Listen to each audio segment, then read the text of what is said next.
નમસ્કાર દર્શક મિત્રો, હું છું આશ્લેષા પટેલ અને આપ જોઈ રહ્યા છો અર્થ પડકાર ન્યૂઝ.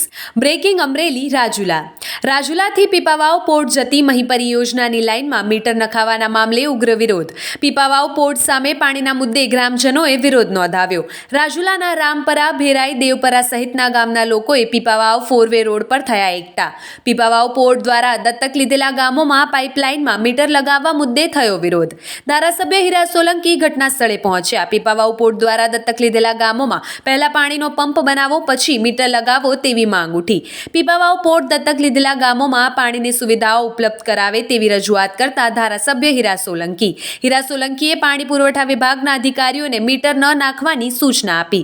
સ્થાનિકોની વારે આવતા ધારાસભ્ય હીરા સોલંકી મરીન પીપાવાવ પોલીસ દ્વારા ચુસ્તપણે બંદોબસ્ત ગોઠવવામાં આવ્યો. રિપોર્ટર ઇમરાન શેખ, અમરેલી. આવા જ અવનવા સમાચારો માટે જોતા રહો અર્થ પડકાર ન્યૂઝ અને અમારી ચેનલને લાઇક, શેર અને સબસ્ક્રાઇબ કરવાનું ભૂલશો નહીં.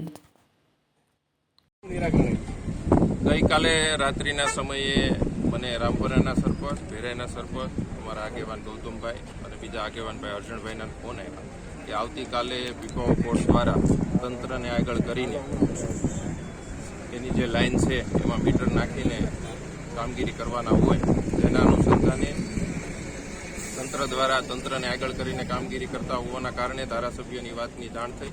ધારાસભ્ય શ્રી સવારે આવેલા હતા.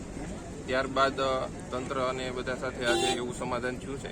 ખરેખર તો હકીકત એવી છે કે આ જે રોડ આપણે અત્યારે જે ઊભા છીએ એ રોડ ઉપર જ્યારે એક કૂવો હટાવવામાં આવ્યો, રોડ બનાવવામાં આવ્યો, ત્યારે એવી શરત હતી કે પીપાવાવ પોર્ટ આ લાઇનમાંથી એમને પાણી આપશે અને આપતા હતા. પણ પછી એવી વાત આવી, દિવસો જતા એ કનેક્શન કાપી નાખવામાં આવ્યું અને 9 ગામમાં જે દત્તક લીધેલા છે એને પૈકીના ગામ છે અને આ કનેક્શન કાપી નાખવા ત્યારે ધારાસભ્યશ્રીએ ફરીથી કનેક્શન જોડાવેલું હતું. ત્યારબાદ ફરીથી આ મીટર લગાવીને તંત્ર અને પુરવઠા વિભાગ અને પોલીસને આગળ કરીને તંત્ર આગળ રાખીને પીપાવાવ પોર્ટ આવી કામગીરી કરતું હોય તો ક્યારે પણ ચલાવવા ન હોય. એટલે ધારાસભ્યશ્રી પણ અહીંયા હાજર આવેલા હતા. ત્યારબાદ પીપાવાવ પોર્ટના લોકો અહીંયા આવીને એવી ખાતરી આપેલી છે ફરીથી અમે એક મિટિંગ કરશું, ગ્રામજનો, આગેવાનો, સરપંચો અને જે કાંઈ મિટિંગમાં સોલ્યુશન થાય એ રીતે કામગીરી કરશું. હાલ તેઓ ખાતરી આપીને ગયા છે કે હાલ અમે આ કામગીરી જે લાઈન કાપવાની અથવા તો મીટર લગાવવાની કામગીરી છે એ અમે નહીં કરીએ.